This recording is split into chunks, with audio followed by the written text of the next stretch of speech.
Pięte jest schowane. Teraz jest sanie.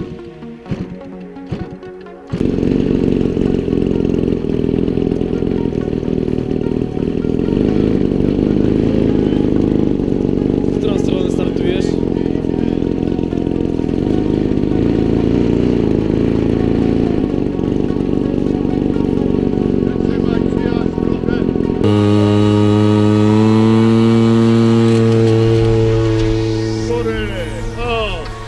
Piątka z plusem. Poszedł jak trzeba. Ale bardzo ładnie się prowadzi, no zobacz. Weź, tak mi się tego nie chce czasem robić.